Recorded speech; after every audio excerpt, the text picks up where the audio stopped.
Hi everyone, welcome to my channel. आज हम करेंगे चैप्टर नंबर 3 का क्वेश्चन नंबर 29। बट उसे करने से पहले हम ये समझेंगे कि हमारा रिवैल्यूएशन अकाउंट होता क्या है। ठीक है, रिवैल्यूएशन अकाउंट जब हमारा जो पुरानी पार्टनरशिप डीड है वो ख़त्म होती है और न्यू पार्टनरशिप डीड बनती है, तो उससे पहले पार्टनर्स क्या करते हैं, जो उनके पास एसेट्स और लाइबिलिटीज़ है ना, उसको अपने मार्केट वैल्यू से कंपेयर करके देन अपनी बुक में रिकॉर्ड करते हैं उसे। ठीक है, क्योंकि देखिए जो जितना भी उन्हें प्रॉफिट हुआ है, ठीक है, जिसकी वजह से उन्हें एसेट उन्होंने परचेज़ किया है या कोई जर्नल रिजर्व है वो कराया उन्होंने, ठीक है, तो जितने भी प्रॉफिट वाली चीज़ें हैं, तो ये तीन हो चाहे दो, कितने भी पार्टनर्स दे रखे हों अगर क्वेश्चन में, तो उन्होंने ही अपने उन पुराने रेशियोज़ में सारा काम किया होता है। तो फिर वो जब जो भी कोई प्रॉफिट या लॉस होता है ना, वो चाहते हैं कि हमारे पुराने रेशियो में ही उसे हो जाए। ठीक है, तो फिर जब वो अपना मतलब हमने देखा था रिकॉन्स्टिट्यूशन ऑफ पार्टनरशिप डीड कैसे होता है, हमारे बहुत सारे रीजंस थे। जैसे कोई न्यू पार्टनर आ गया, ठीक है, या फिर पार्टनर्स खुद चाहते हैं कि उनका जो पीएसआर है वो चेंज हो जाए, ठीक है, या फिर कोई पार्टनर रिटायर हो जाए या किसी पार्टनर की डेथ हो जाए या फिर एमलगमेशन या फिर दो फर्म इकट्ठी हो जाएं। ठीक है, तो इनकी वजह से क्या होता है, पार्टनरशिप डीड पुरानी ख़त्म हो जाती है और न्यू क्रिएट करनी पड़ती है। तो उससे पहले पार्टनर्स क्या करते हैं, रीवैल्यूएशन अकाउंट बनाते हैं।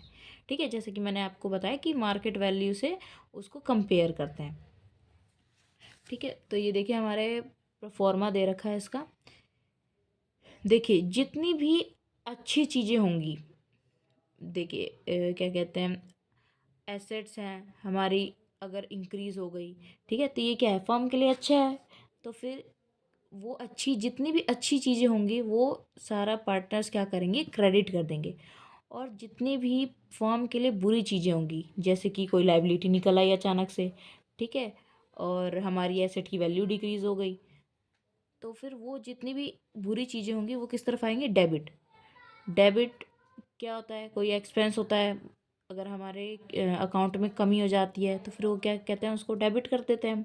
और जब कुछ इंक्रीजमेंट होता है तो क्रेडिट करते हैं, है ना। लॉजिकली ये चीज़ें हैं।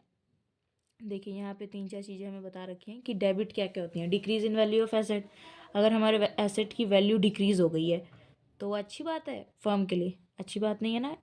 तो फिर ये किस तरफ आएगा, हमारा डेबिट साइड आएगा। और to increase in value of liabilities, अब बताइए लाइबिलिटी बढ़ गई, मतलब हमें और पैसे देने पड़ेंगे किसी को, तो फिर ये भी क्या है, फर्म के लिए बुरी बात है, तो ये भी क्या है, डेबिट हो जाएगा यहाँ पे। टू अनरिकॉर्डेड लाइबिलिटीज़, जैसे कि हमने रिकॉर्ड फॉर एग्ज़ाम्पल कि अगर हमें कोई शाम है उसे हमें देना है 10,000 रुपये और हम अपने अकाउंट में लिखना तो भूल गए, ठीक है, लेकिन जब हम ये रिवैल्यूएशन अकाउंट बना रहे थे तब हमें याद आया कि अरे उसका भी 10,000 देना था। ठीक है, तो ये क्या है, अनरिकॉर्डेड लाइबिलिटी, जिसे हमने रिकॉर्ड नहीं किया, लेकिन जब हम ये अकाउंट क्रिएट कर रहे थे तब हमें याद आया कि हमें उसे भी देना है।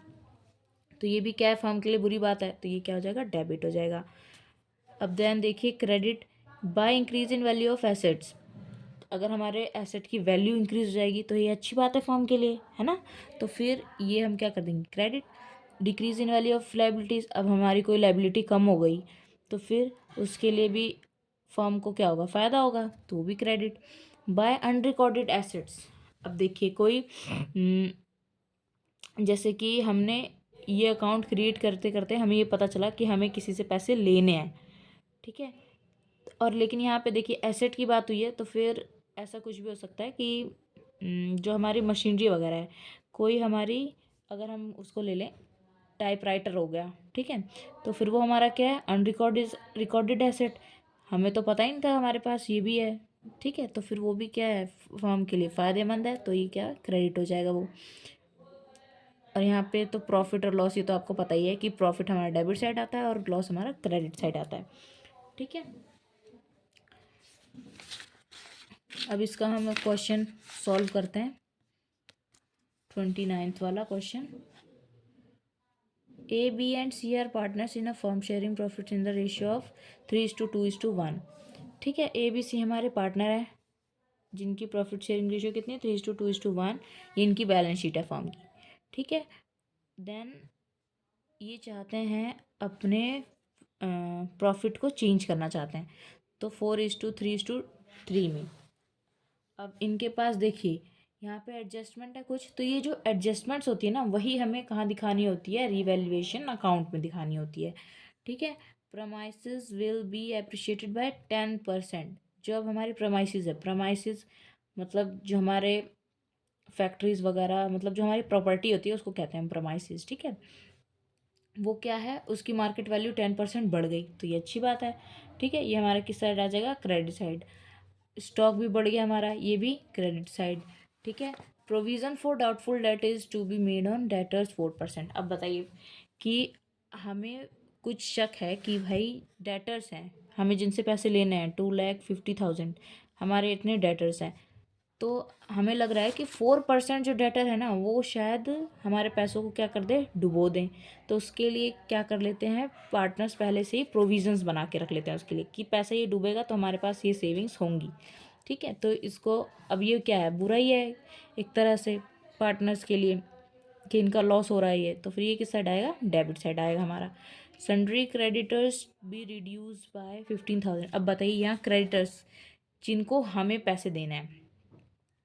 ठीक है, तो अब यहाँ पे 15,000 से कम ही हो गए, मतलब 15,000 अब हमें किसी को नहीं देने पड़ेंगे, तो ये अच्छी बात है फर्म के लिए, तो ये भी क्रेडिट साइड आ जाएगा। मशीनरी है विल बी डेप्रिशिएटेड बाय 5%। अब देखिए मशीनरी जो है कम हो गई, डेप्रिशिएट होगी 5% से, ये अच्छी बात है फर्म के लिए, अच्छी बात नहीं है। ठीक है, तो फिर ये हमारा किस साइड आ जाएगा, डेबिट साइड। अभी गुडविल दे रखे हैं इन्होंने यहाँ पे, तो गुडविल को भी हम कैलकुलेट कर लेंगे। सबसे पहले हम बनाते हैं अपना रिवैल्यूएशन अकाउंट। रिवैल्यूएशन अकाउंट, ठीक है, इसमें हमारे 3 अकाउंट बनेंगे। फिर यहाँ पे पार्टनर्स कैपिटल अकाउंट,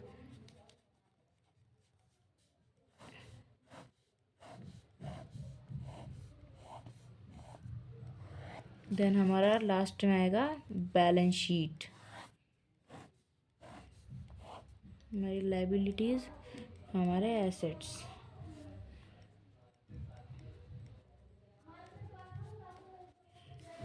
ठीक है, अब देखिए रिवैल्यूएशन अकाउंट में हमने पहले क्या देखा था, प्रमाइसेस बाय प्रेमाइसेस क्या हो रही हैं, बढ़ रही हैं, कितने से, 10% से। प्रमाइसेस देखिए कहाँ पे है, 3 लाख, 3 लाख का 10% 30,000, 30,000 से इंक्रीज हो गया हमारा प्रॉपर्टी। ठीक है, अब देन नेक्स्ट देखिए स्टॉक भी हमारे 10,000 से बढ़ गए, यहाँ पे तो डायरेक्ट लिख के दे रखा है कि 10,000 से बढ़े हैं, तो यहाँ पे हम लिख देंगे 10,000। ये अच्छी बात है हमारे फर्म के लिए, है ना, तो हम इसे क्या करते हैं, क्रेडिट में शो करेंगे। दैट देन नेक्स्ट वन है प्रोविज़न। मैंने आपको बताया था ये हमारे फर्म के लिए एक बुरी चीज़ है, तो यहाँ पे आ जाएगा हमारा ये debit side, provision for bad debt, मतलब हमें जिसका खतरा है कि भाई हमारे ये पैसे डूब सकते हैं। ठीक है, तो डेटर्स का 4%, डेटर कितने हैं, 2,50,000, इसका 4% हमारा हो जाएगा 10,000 रुपीज़। ओके, देन नेक्स्ट है हमारे सन्ड्री क्रेडिटर्स 15,000, ये भी हमारे फर्म के लिए अच्छी बात है। अब हमें 15,000 रुपये अपने क्रेडिटर को नहीं देने पड़ेंगे, 15,000 आ गए यहाँ पे हमारा। ठीक है, then next one is machinery, देखिए डेप्रिशिएट हो गई, तो ये बुरी बात है ना फर्म के लिए, तो टू मशीनरी अकाउंट 5%। अब देखिए मशीनरी कहाँ है, 1,80,000 का 5% कितना हुआ, 9,000। ठीक है, अब हम इसका क्या कर लेंगे, बैलेंसिंग फिगर निकाल लेंगे। इसको कैलकुलेट करके हमारा आएगा 55,000। कैलकुलेट कर लेते हैं 55,000। ठीक है, इधर हमारा है 19,000, डिफरेंस हमारा आ गया 36,000। ठीक है, रिवैल्यूएशन का देखिए हमारा अमाउंट सही आ रहा है 36,000। तो अब जो गेन है हमारा, to gain on revaluation account, तो ये किस में ट्रांसफ़र हो जाएगा, पार्टनर्स के बीच, A's capital account, B's capital account और C's capital account.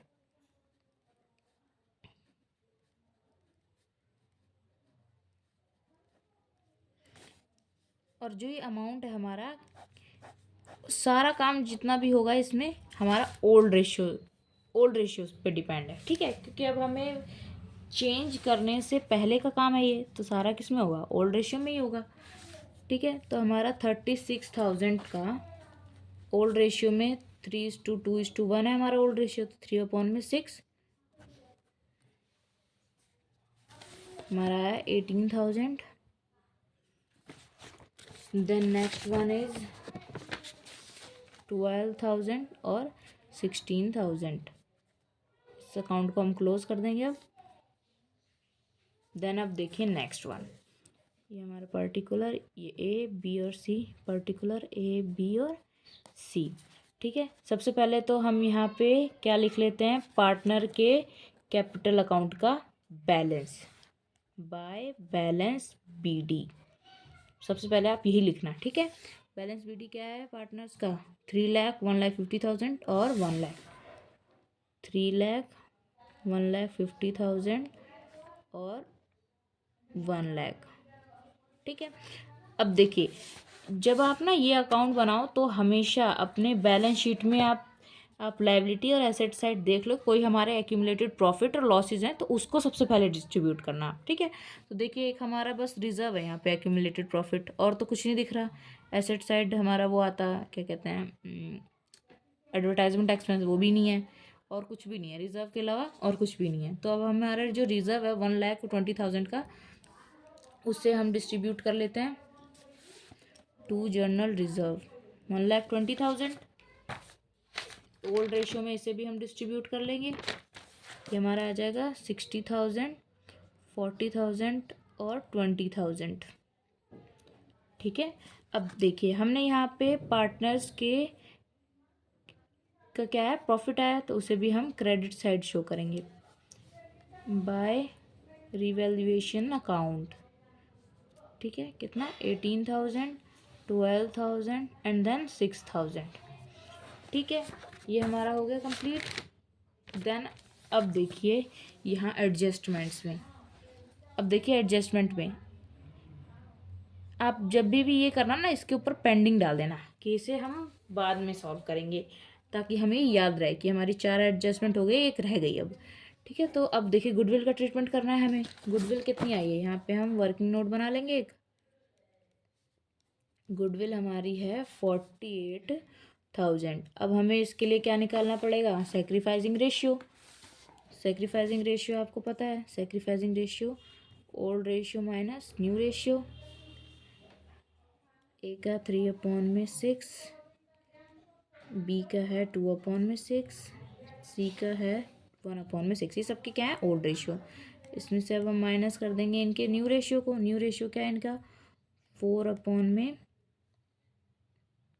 Then minus 3/10 और 3/10, ठीक है। इसे अब हम यहाँ पे सॉल्व कर लेते हैं।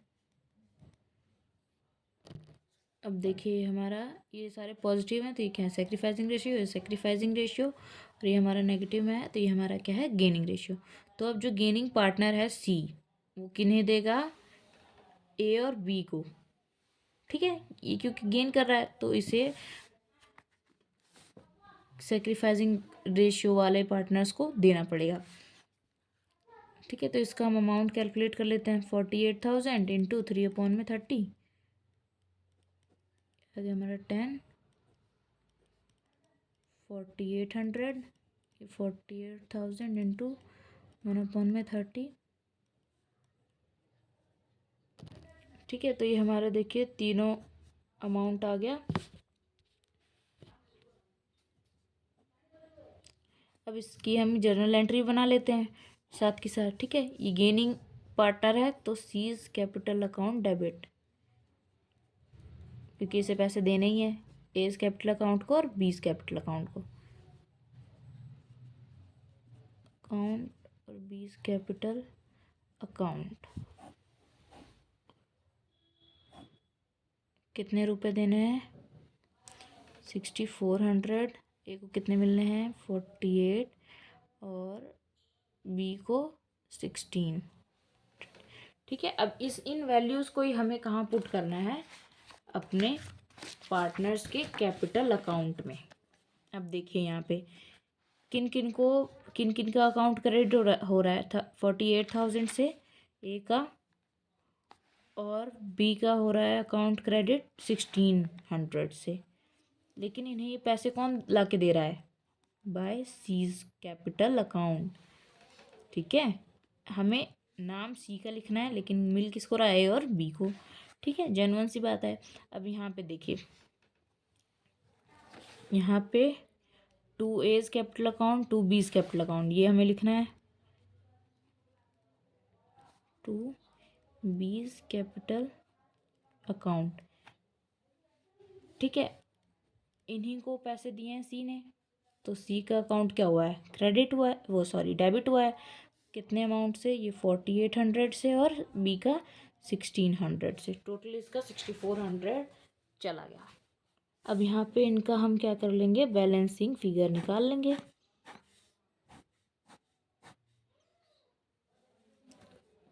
टू बैलेंस CD,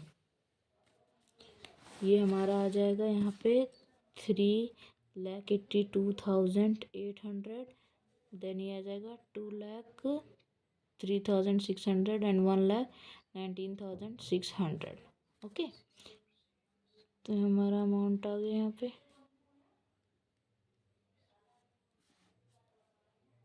यहाँ पे ये हमारा इनका बैलेंसिंग फिगर आ गया 3,82,800, बी का 2,03,600 और सी का 1,19,600। अब देखिए आ गई हमारी बैलेंस शीट। ओके, इसमें अब जो आपने रिवैल्यूएशन अकाउंट के जितने भी हमारे क्या कहते हैं एसेट इंक्रीज हुई थी या लाइबिलिटी घटी थी, वो सब पहले हम इसमें कर लेंगे। देखिए सबसे पहला क्या है? प्रमाइसेस। यहाँ प्रमाइसेस लिख लेते हैं। इंक्रीज हुआ है ये, तो 3 लाख प्लस में 30,000 से इंक्रीज हुआ है, तो टोटल कितना है? 3,30,000। Okay, next one is machinery. अब देखिए मशीनरी तो क्या हुई थी? डेप्रिशिएट हुई थी। कितने से? 9,000 से। तो यहाँ पे हमारा आ जाएगा 1,80,000 माइनस 9,000, ये हमारा आ जाएगा 1,71,000। Okay, then next one is stock. Stock हमारी क्या हुई थी? इंक्रीज। हम लिख देंगे यहाँ पे स्टॉक कितना है? स्टॉक का 1,20,000 प्लस में स्टॉक इंक्रीज हुआ है 10,000 से, तो हमारा आ गया 1,30,000। Okay, next one is debtor. अब देखिए डेटर्स कितने हैं? 2,50,000। इसमें से माइनस कर देंगे हम प्रोविज़न फॉर डाउटफुल डेट्स। ठीक है, कितने था हमारा प्रोविज़न? 10,000 का हमारा प्रोविज़न था। 10,000 को हम माइनस कर देंगे तो ये हमारा आ जाएगा 1,40,000। ओके, देन नेक्स्ट है हमारा बैंक। तो अब इसका तो कोई ट्रीटमेंट नहीं हुआ था, तो ये एज इट इज़ आ जाएगा हमारा। इसको इस तरह लाइन वाइज ऐसे करेंगे आप, तो फिर ये कम्प्लीटली हो जाएगा आपका। ठीक है, अब हम आ जाते हैं अपनी लाइबिलिटी साइड पे। अब देखिए सन्ड्री क्रेडिटर्स, इसमें है ये 2 लाख, जिनमें से हमें 15,000 नहीं देना किसी को भी, तो हमारा इसका बैलेंसिंग फिगर आ गया 1,85,000। ठीक है, जनरल रिजर्व तो हमारा डिस्ट्रीब्यूट हो गया, इसका कोई काम नहीं है। अब कैपिटल जो हमारा यहाँ पे आया ना, बैलेंस CD जो है हमारा इधर आ जाएगा। ठीक है, ए का कितना है? 3,82,800, बी का है और सी का है 1,19,60। ठीक है,